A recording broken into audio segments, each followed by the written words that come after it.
नमस्कार दोस्तों, स्वागत है आप सभी का इसे सरदोई के यूट्यूब चैनल पर। मैं ज्ञानेंद्र कुमार एक बार फिर जुड़ चुका हूं आप लोगों से यूपी टेट, यूपी SSC लेखपाल, यूपीएसआई या उत्तर प्रदेश से विभिन्न प्रतियोगी परीक्षाओं से जुड़े हिंदी से जो हिंदी पूछी जाती है जिन प्रतियोगी परीक्षाओं में, उन सभी से जुड़ी हिंदी को लेकर आप लोग फिर एक बार आ चुका हूँ। सेट 4 को लेकर हिंदी से जुड़ा जो टॉप 30 क्वेश्चन हैं उनको डिस्कस करेंगे। तो दोस्तों, अगर आप लोगों ने अभी तक हमारे यूट्यूब चैनल आईसीएस सरदोई को सब्सक्राइब नहीं किया तो सब्सक्राइब कर लें और दोस्तों के साथ शेयर भी कर दें और कमेंट में बॉक्स में कमेंट जरूर करें। जिस क्वेश्चन से भी आपको अगर डाउट है, अगर कुछ पूछना चाहते हैं, वो भी कमेंट बॉक्स में कमेंट करें। तो चलिए दोस्तों, बिना देर करते हुए शुरू करते हैं आज की क्लास। पहला दोस्तों क्वेश्चन हमारा रहा कि जो शब्दांश किसी अन्य शब्द के अंत में जुड़कर नया शब्द बनाता है उसे कहते हैं। जो शब्दांश किसी अन्य शब्द के अंत में जुड़कर नया शब्द बनाता है उसे कहते हैं समास, प्रत्यय, संज्ञा या उपसर्ग। तो ध्यान रखना है, जो शब्दांश किसी अन्य शब्द के अंत में जुड़ता है दोस्तों उसे बोलते हैं उपसर्ग। तो इसका जो सही उत्तर होगा वो होगा ऑप्शन नंबर 4। ऑप्शन नंबर 4, उपसर्ग हमेशा शब्द के अंत में लगती है और प्रत्यय हमेशा पहले लगती है। बाकी संज्ञा और समास दोनों इस टॉपिक से, इस पॉइंट से जुड़े, इस क्वेश्चन से जुड़े बाहर हैं, ध्यान रखना है। चलते हैं अगले क्वेश्चन की ओर। अगला क्वेश्चन दोस्तों हमारा सूर्य सुता का पर्यायवाची है। सूर्य सुता का पर्यायवाची है गंगा, यमुना, सरस्वती या कृष्णा। तो ध्यान रखना है दोस्तों, सूर्य सुता का जो पर्यायवाची है वो होगा यमुना। तो इसका जो सही उत्तर होगा वो होगा ऑप्शन नंबर 2, यमुना जो है ये सूर्य सुता का पर्यायवाची है। यानी सूर्य की पुत्री कौन है? यमुना। ध्यान रखना है। चलते हैं अगले क्वेश्चन की ओर। अगला क्वेश्चन दोस्तों हमारा है दधि शब्द का तद्भव है। दधि शब्द का तद्भव है दूध, घी, खीर, दही। तो दोस्तों आप लोग बता सकते हैं कि इसका तद्भव, जो दधि शब्द का तद्भव है यानी दधि तत्सम है और इसका तद्भव कौन सा होगा? तो दोस्तों दधि शब्द का जो तद्भव होगा वो होगा ऑप्शन नंबर 4, दही। तो इसका जो राइट आंसर होगा वो होगा ऑप्शन नंबर 4, दही जो है वो दधि शब्द का तद्भव है। चलते हैं अगले क्वेश्चन की ओर। अगला क्वेश्चन दोस्तों हमारा है विग्रह का विलोम है। विग्रह का विलोम है संधि, अविग्रह, आग्रह या ग्रहण। विग्रह का मतलब दोस्तों होता है दो चीजें अलग हो जाना, दो चीजों का अलग हो जाना। जैसे किसी शब्द का विग्रह करना हो तो उसको बीच से तोड़ना, और इसका विलोम जो होगा वो होगा संधि। तो दोस्तों ध्यान रखना, इसका जो उत्तर होगा वो होगा ऑप्शन नंबर 1, संधि जो है विग्रह का विलोम है। ध्यान रखना, संधि मीन्स होता है जोड़ना और विग्रह मीन्स होता है तोड़ना। चलते हैं दोस्तों अगले क्वेश्चन की ओर। अगला क्वेश्चन दोस्तों हमारा है छत्तीसगढ़ी किस भाषा की बोली है? छत्तीसगढ़ी किस भाषा की बोली है? तो ध्यान रखना है, छत्तीसगढ़ी जो है वो अवधी, बघेली और छत्तीसगढ़ी, ये तीनों भाषाएं जो हैं ये पूर्वी हिंदी के अंतर्गत आती हैं। तो ध्यान रखना है, इसका जो सही उत्तर होगा वो होगा ऑप्शन नंबर 2, पूर्वी हिंदी। छत्तीसगढ़ी जो है पूर्वी हिंदी के अंतर्गत आती है, इसमें अवधी, बघेली भी आती हैं। बिहारी के अंदर मैथिली, भोजपुरी, पश्चिमी हिंदी के अंतर्गत आती है खड़ी बोली, ब्रजभाषा, बुंदेली, कन्नौजी और राजस्थानी के अंतर्गत आती है मारवाड़ी, जयपुरी। ध्यान रखना है। तो इस क्वेश्चन का जो सही उत्तर होगा वो होगा पूर्वी हिंदी। चलते हैं अगले क्वेश्चन की ओर। अगला क्वेश्चन दोस्तों हमारा है तुलसीदास किसकी कविता है? तुलसीदास किसकी कविता है? हरिवंश राय बच्चन, मुक्तिबोध, सच्चिदानंद हीरानंद वात्सल्य या सूर्यकांत त्रिपाठी निराला। तो ध्यान रखना दोस्तों, तुलसीदास जो कविता है ये लिखी है सूर्यकांत त्रिपाठी निराला जी ने। तो इसका जो सही उत्तर होगा इस क्वेश्चन का ऑप्शन नंबर 4 होगा। चलते हैं अगले क्वेश्चन की ओर। अगला क्वेश्चन दोस्तों हमारा है उर्वशी किसकी रचना है? उर्वशी किसकी रचना है? रामवृक्ष बेनीपुरी की, रामधारी सिंह दिनकर की, सियाराम शरण की या अज्ञे की। तो ध्यान रखना है, उर्वशी जो रचना है ये रामधारी सिंह दिनकर जी की रचना है। तो इसका जो सही उत्तर होगा वो होगा ऑप्शन नंबर 2। चलते हैं अगले क्वेश्चन की ओर। अगला क्वेश्चन दोस्तों हमारा है भूषण किस रस के कवि थे? भूषण किस रस के कवि थे? रौद्र रस, करुण रस, वीर रस या श्रृंगार रस। तो ध्यान रखना है दोस्तों, भूषण की रचनाएं हमेशा उत्साह से भरी होती हैं। उसमें वीर रस का बहुत ही ज़्यादा प्रयोग होता है। तो ध्यान रखना है, भूषण जो थे वो वीर रस के कवि थे। तो इसका जो सही उत्तर होगा वो होगा ऑप्शन नंबर 3, वीर रस। चलते हैं अगले क्वेश्चन की ओर। अगला क्वेश्चन दोस्तों हमारा है, सीता सो रही थी वाक्य में कौन सा काल है? सीता सो रही थी वाक्य में कौन सा काल है? सामान्य भूत, पूर्ण भूत, अपूर्ण भूत या संदिग्ध भूत। तो ध्यान रखना है, सीता सो रही थी, अभी जागी तो थी नहीं ना। तो ध्यान रखना ये क्रिया अभी पूरी नहीं हुई, तो इसका मतलब ये अपूर्ण है। तो इसका जो उत्तर होगा वो क्या होगा? ऑप्शन नंबर 3, अपूर्ण भूतकाल। सीता सो रही थी, अपूर्ण भूतकाल। चलते हैं दोस्तों अगले क्वेश्चन की ओर। अगला क्वेश्चन दोस्तों है, मुझसे चला नहीं जाता। इस वाक्य में किस वाच्य का प्रयोग हुआ है? मुझसे चला नहीं जाता, इस वाक्य में किस वाच्य का प्रयोग हुआ है? कर्मवाच्य, भाववाच्य, कृतवाच्य, इनमें से कोई नहीं। तो ध्यान रखना दोस्तों, जहाँ पे नहीं जाता, चला नहीं जाता शब्द लास्ट में आए और पूछे वाच्य, तो ध्यान रखना उसमें हमेशा 99% दोस्तों जो होता है वो भाववाच्य होता है। तो इसका जो सही उत्तर होगा वो होगा ऑप्शन नंबर 2, मुझसे चला नहीं जाता। इस वाक्य में जो है वो भाववाच्य है। चलते हैं दोस्तों अगले क्वेश्चन की ओर।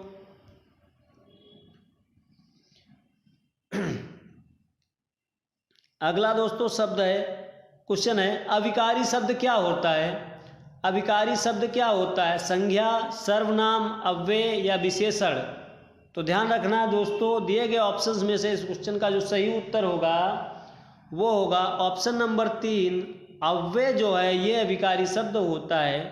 अव्यय जो है ये अविकारी शब्द होता है। चलते हैं अगले क्वेश्चन की ओर। अगला क्वेश्चन दोस्तों हमारा है, अली अली शब्द युग्म का सही अर्थ है। अली अली शब्द युग्म का सही अर्थ है। तो ध्यान रखना, पहला जो अली दिया गया दोस्तों इसका मतलब होता है भंवरा, भंवरा। तो दिए गए ऑप्शंस में से दोस्तों देख लेना, ऑप्शन नंबर 2 है, इसमें भंवरा दिया गया, बाकी कहीं पे नहीं। तो ऐसे इस प्रश्न का जो उत्तर आप लोग सही बता सकते हैं। तो इसका जो सही उत्तर होगा वो होगा ऑप्शन नंबर 2, भंवरा और सखी। अली अली का मतलब होता है भंवरा, सखी। चलते दोस्तों अगले क्वेश्चन की ओर। अगला क्वेश्चन दोस्तों हमारा है, दिए गए विकल्पों में से शुद्ध वाक्य पहचानिए।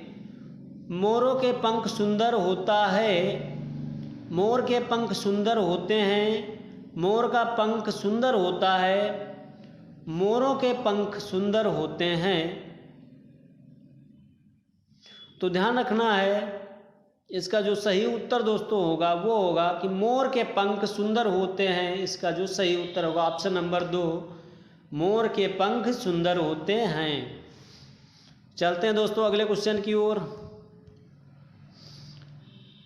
अगला क्वेश्चन दोस्तों है हमारा, सर्वनाम होते हैं, सर्वनाम होते हैं विकारी शब्द, अविकारी शब्द, दोनों, इनमें से कोई नहीं। तो ध्यान रखना दोस्तों, सर्वनाम जो होते हैं हमारे ये दोनों में आ जाते हैं, विकारी भी आ जाते हैं और विकारी भी। तो इसका जो सही उत्तर होगा वो होगा दोस्तों ऑप्शन नंबर 3। चलते हैं अगले क्वेश्चन की ओर। अगला क्वेश्चन दोस्तों हमारा है, निम्नलिखित में से संयुक्त व्यंजन है, निम्नलिखित में से संयुक्त व्यंजन है या, सा, व, ज्ञा। तो ध्यान रखना है दोस्तों, संयुक्त व्यंजन की बात की जाए तो क्या होगा? ज्ञा होगा, जो जिसका निर्माण दोस्तों अगर बात करें तो जा, आधा जा और प्लस उआ से मिलकर होता है जो संयुक्त व्यंजन है, बाकी कोई भी संयुक्त व्यंजन नहीं है। तो इसका जो सही उत्तर होगा वो होगा ऑप्शन नंबर 4। चलते हैं अगले क्वेश्चन की ओर। अगला क्वेश्चन दोस्तों हमारा है, कोई बैठा है इस वाक्य में रेखांकित सर्वनाम है। कोई बैठा है इस वाक्य में रेखांकित सर्वनाम है निश्चयवाचक, निजवाचक, मध्यम पुरुषवाचक या संबंधवाचक।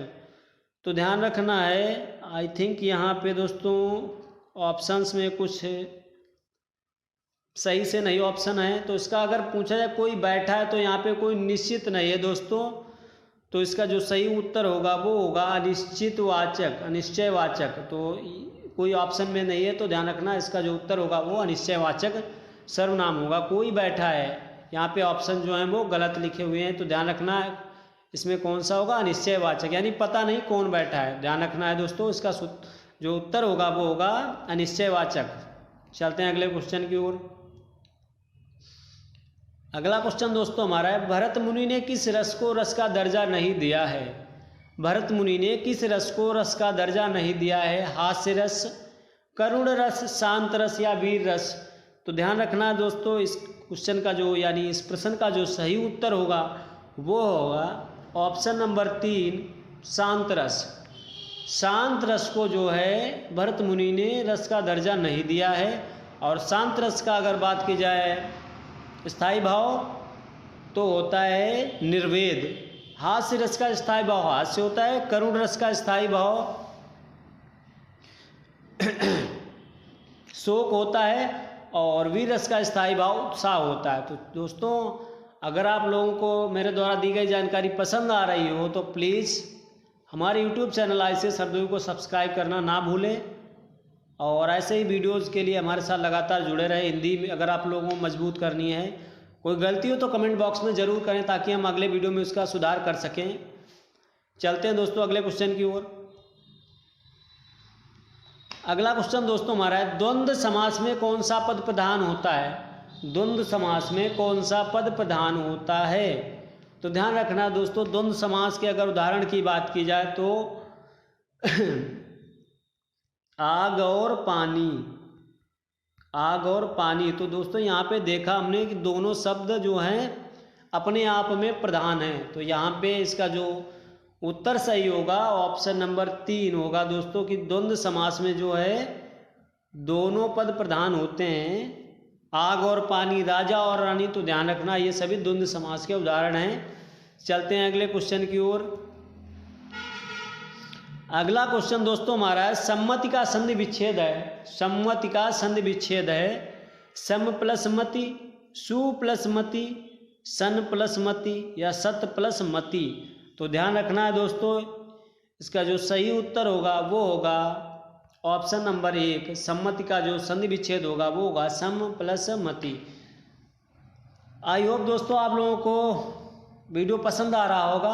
अगर पसंद आ रहा है तो दोस्तों के साथ लाइक व सब्सक्राइब करना ना भूले चैनल को। बात करते हैं दोस्तों अगले क्वेश्चन की। अगला क्वेश्चन दोस्तों हमारा है, अंडे का शहजादा का अर्थ है, अंडे का शहजादे का अर्थ है कमजोर व्यक्ति, चालाक व्यक्ति, अनुभवी व्यक्ति या अनुभवहीन व्यक्ति। तो इसका जो सही उत्तर होगा इस मुहावरे का दोस्तों वो होगा ऑप्शन नंबर 4, अनुभवहीन व्यक्ति।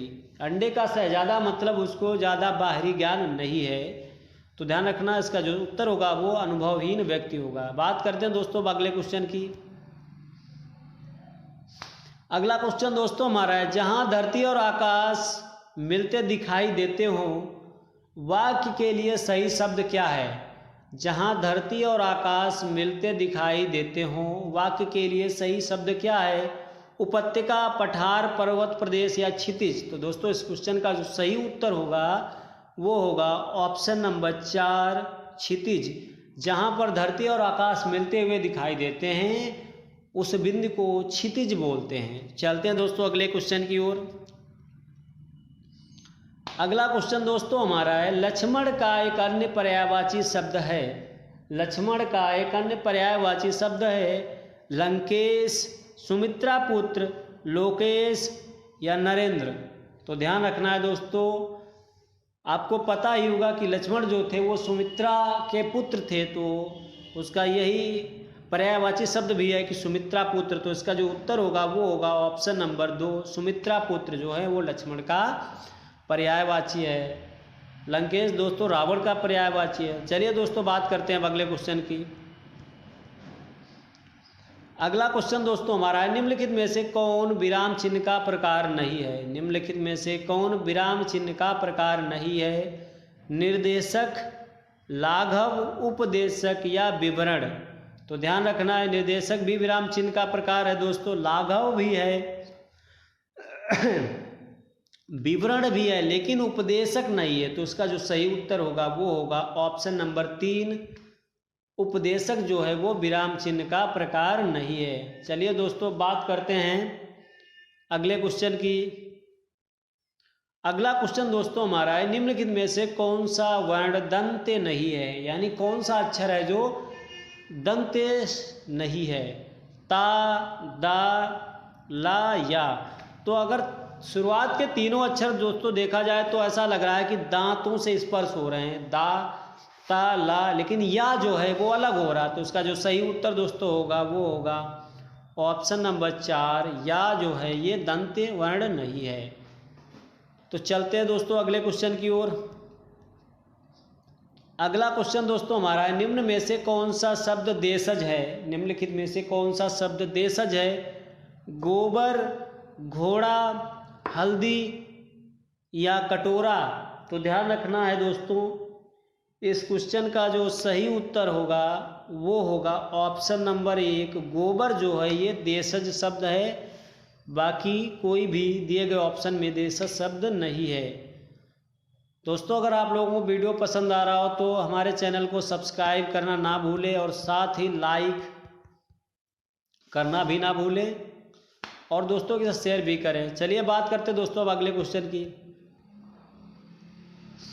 अगला क्वेश्चन दोस्तों हमारा है, सोहत ओढ़े पीत पट श्याम सलोने गात, मनहु नील मणि शैल पर आतप प्रयो प्रभात। इन लाइनों में अलंकार है, यानी दी गई लाइनों में कौन सा अलंकार है। दिए गए 4 ऑप्शंस में से आपको बताना है। जो 4 ऑप्शन इस प्रकार हैं, रूपक अलंकार, अतिशयोक्ति अलंकार, उत्प्रेक्षा अलंकार या अनुप्रास अलंकार। तो ध्यान रखना दोस्तों, इस क्वेश्चन का जो सही उत्तर होगा वो होगा ऑप्शन नंबर 3, उत्प्रेक्षा अलंकार। जहाँ पे मन मानो जन जानो शब्द आ जाए वाक्य में तो वहाँ पे उत्प्रेक्षा अलंकार होता है। तो ध्यान रखना है, इसका जो सही उत्तर होगा वो होगा ऑप्शन नंबर 3, उत्प्रेक्षा। चलिए दोस्तों बात करते हैं अब अगले क्वेश्चन की। अगला क्वेश्चन दोस्तों हमारा, इनमें से कौन सहायक क्रिया है। लिखना, पढ़ना, देखना है। इंग्लिश में अगर बात की जाए तो हेल्पिंग वर्ब क्या होती हैं, जैसे इज, एम, आर, वाज, वर। उसी प्रकार हिंदी में दोस्तों अगर बात की जाए तो क्या इसका सही उत्तर होगा ऑप्शन नंबर 4 जो है ये सहायक क्रिया है। बाकी लिखना, पढ़ना, देखना ये क्या है, मेन वर्ब है, यानी मुख्य क्रिया है। तो इसका जो सही उत्तर होगा वो होगा ऑप्शन नंबर 4। चलिए बात करते हैं दोस्तों अगले क्वेश्चन की। अगला क्वेश्चन दोस्तों हमारा है, मोहन ने राधा को पत्र लिखा। मोहन ने राधा को पत्र लिखा। वाक्य में कौन सी क्रिया है, सकर्मक, अकर्मक, द्विकर्मक या नाम बोधक क्रिया। तो ध्यान रखना है, मोहन सब्जेक्ट हो गया, मोहन ने राधा को पत्र लिखा, राधा भी ऑब्जेक्ट हो गई और पत्र भी ऑब्जेक्ट हो गया।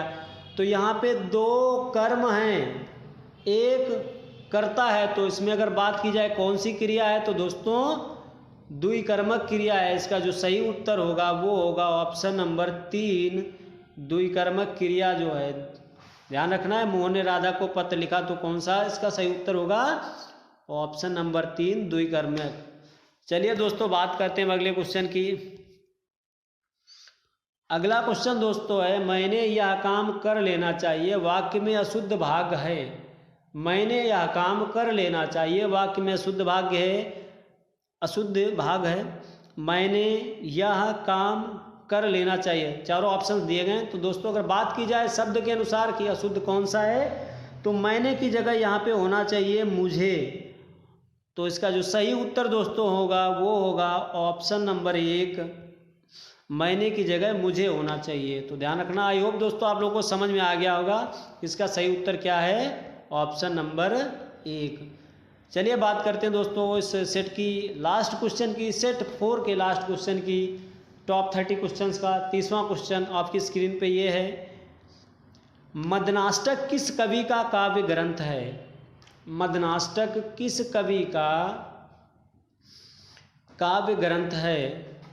मदनाष्टक किस कवि का काव्य ग्रंथ है। केशवदास का, मतीराम का, रहीम का या बिहारी का। तो ध्यान रखना है दोस्तों, मदनाष्टक जो है ये रचना रहीम जी की है, तो इसका जो सही उत्तर होगा वो होगा ऑप्शन नंबर 3, मदनाष्टक जो है ये रहीम जी की रचना है। दोस्तों, अगर आप लोगों तक ये टॉप 30 क्वेश्चंस पहुंच गए हैं और आप लोगों को लगता है कि मुझे इन क्वेश्चनों से फ़ायदा है, तो हमारे वीडियो को देखना ना भूलें और देखते रहें। आगे भी आप लोगों को वीडियो आगे भी मिलते रहेंगे। और चैनल को अगर अभी तक सब्सक्राइब नहीं किया तो सब्सक्राइब कर लें और दोस्तों के साथ शेयर भी करें। सब्सक्राइब करें दोस्तों हमारा यूट्यूब चैनल ICS हरदोई, और लाइक वीडियो को करना ना भूलें। दोस्तों के साथ वीडियो शेयर करना ना भूलें। चैनल को अगर सब्सक्राइब नहीं किया तो सब्सक्राइब कर लें, और किसी बात को बोलने के लिए कमेंट बॉक्स में कमेंट करना भी ना भूल दें। तो दोस्तों, मिलते हैं अगले वीडियो में, तब तक के लिए खुश रहें। जय हिंद।